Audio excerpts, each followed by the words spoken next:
Good evening, ladies and gentlemen. Commodore welcomes you to Lincoln Center.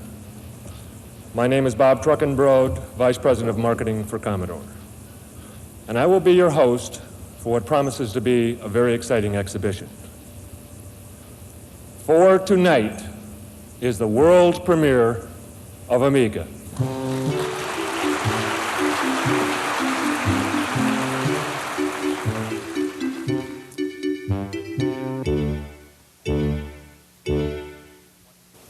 Good evening. What you are about to witness is the result of an effort of research and engineering that began in 1982 and which to date has consumed over 100 man-years of engineering talent, the Amiga computer. On this screen, at the upper right, you see the icon for the workbench disk, which we used to start the system. To the side of it, you find a window containing the icons of the top drawer of that disk. You see the clock and preferences tools, utility programs available under the workbench. And you see a selection of drawers containing other tools, projects, or other drawers. At Amiga, the user controls how he uses his time, not the computer. To give you another perspective, I'd like to bring up TextCraft, the word processor of the Amiga computer. TextCraft has a very rich user interface involving menus, cursor icons which change shape depending upon what portion of the screen you're operating in, and a very rich graphical display to make sure that the user always understands what is going on. Let's talk a little bit more about the graphics that the Amiga computer can produce. We're going to bring up a test pattern showing all 4,096 colors of the Amiga computer on screen simultaneously. I'd like to bring up one more static image. This is an image that's been in the graphics community for some time. The infamous mandrel, shown here in 640 by 400 pixel resolution. Now for one other item. All of these pictures you've been seeing have not only been brought up in screens, they've been brought up in windows. In fact, there are 2 copies of the mandrel up there. I wouldn't want to meet that in a dark alley. The static graphics of the Amiga computer are impressive. But the real exciting thing on the Amiga is its dynamic or moving graphical images. Operating in screens, hardware area fill. As you can see, the screen system works even with dynamic graphics. Firmware support for the area fill system handles the general case, including crossing edges and islands. The Amiga computer is a true multitasking computer. In the upper left, a printing application. On the right, a sorting application with variable fonts. Graphics in the middle, and word processing at the bottom. What does this mean from a practical standpoint? It means that a user can bring up displays faster than ever before. It means that a user can control his own path through an analysis of a business or engineering problem. We're going to bring up a couple of 3-dimensional charts for you now to show you what I mean. The interesting thing about these charts is that they're being built from data built into the program. This really is how long it takes to build a chart like this once the data has come in off the disk. There, a bar chart, now a pie chart. All running in windows, in screens. They're both there at the same time.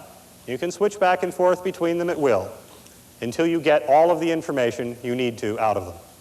Anything that can be displayed on the Amiga can be created on the Amiga. Equally exciting is the sound generating capability of the machine. The Amiga contains 4 hardware sound channels, each capable of reproducing arbitrary waveform polyphonic sound. And with all 4 of these channels going simultaneously, the 68,000 is idle. But let me give you just a taste of the types of sounds the Amiga computer can produce. Here we have a sound sampler program. Let's try the claves.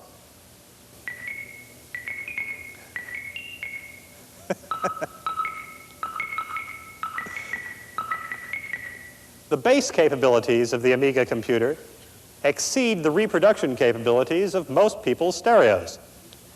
This is best demonstrated with a percussion sound, like the tom-tom.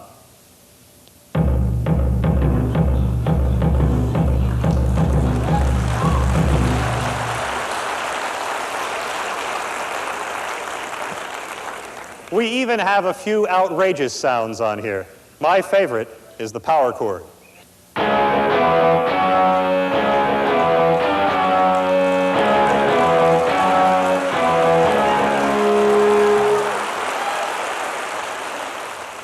The sound system of the Amiga computer is capable of generating many more sounds than those you just heard. It's also capable of generating speech, a system which truly speaks for itself. This is the Commodore Amiga personal computer speaking. I can speak in the male voice. And the female voice. I can speak very quickly. And I can speak slowly. I can speak in a very expressive voice.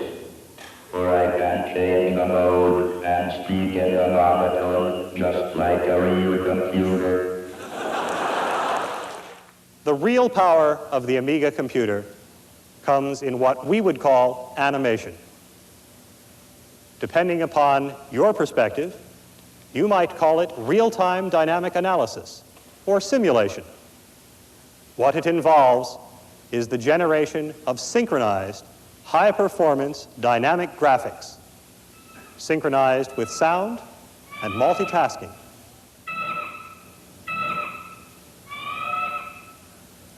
I'd like to bring up one more animation now.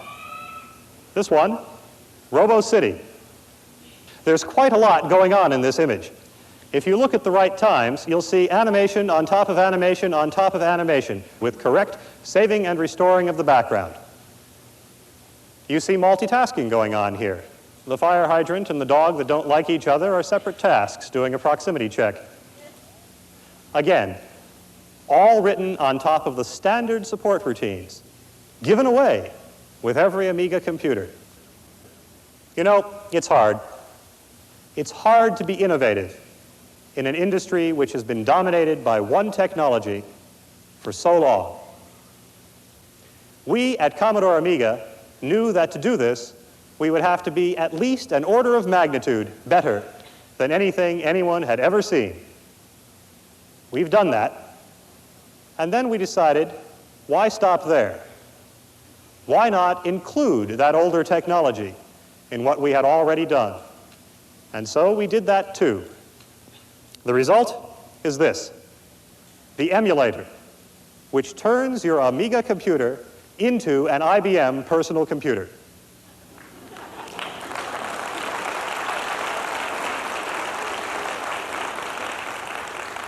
Yes, it's done in software. How does it work? That's a secret. How well does it work? Judge for yourself. This is an IBM PC-DOS system disk. And this is a data disk from an IBM PC. And this is a program that I think at least a few of you in the room are probably familiar with. Lotus 123. Standard vanilla IBM DOS.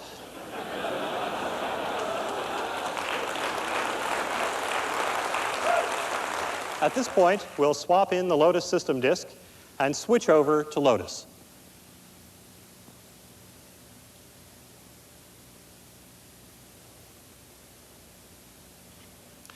I apologize for the delay, but it takes exactly as long to load 123 on an Amiga computer as it takes on an IBM PC. Now we're going to load in a data file off of that IBM data disk I showed you a moment ago. This is an income statement of the famous Acme Widget Corporation. As you can see, they're anticipating a loss in 1985, but we've changed the cost of goods sold for them, and with a simple recalculation, they make a profit. Traditionally, we end all demos of the Amiga computer with one of our original graphic demos, produced way back in '84.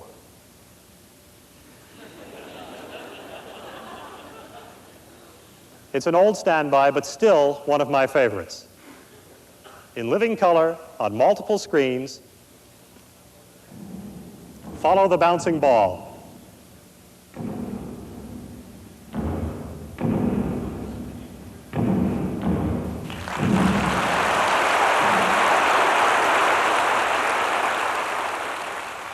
Well, there you have it, the Amiga computer. We've lived our dream and seen it come to life. Now it's your turn. What will you do with the Amiga computer? Thank you.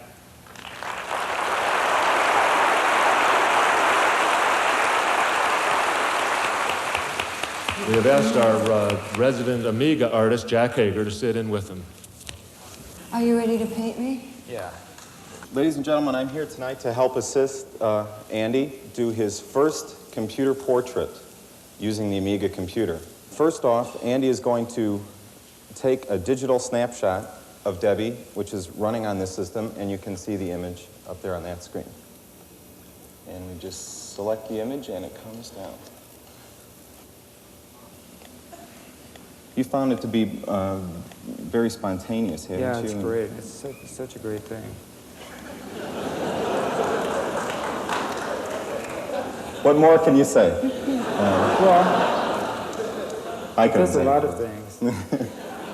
Oh, that looks very good. So now we'll do the hair. So we'll go up to color and pick yellow. Andy is selecting from the menu bar, which gives you all the features of the paint system, and he's selecting fill. And this is a slow version of the fill, just so you can see how Andy decides to work. Now this is an instance of a leaky flood film. Yeah. Well, this is kind of pretty. I think I'll keep it. Okay. Oh, it's beautiful.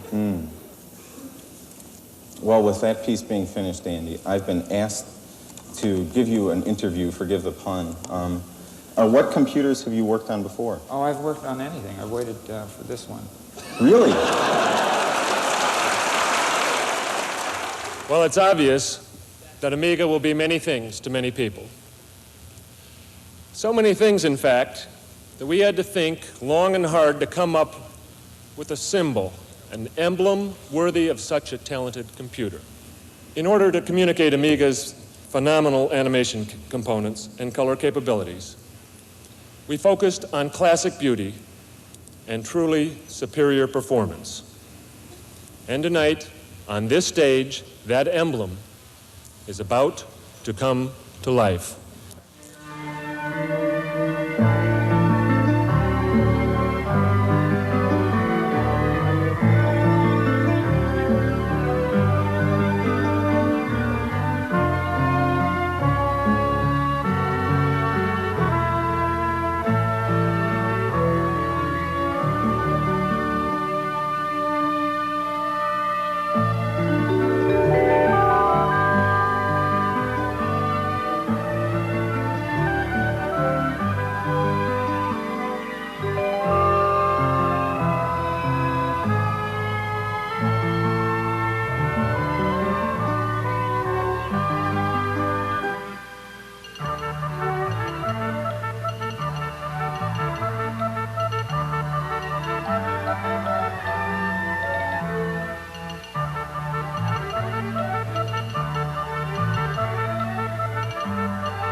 are denied.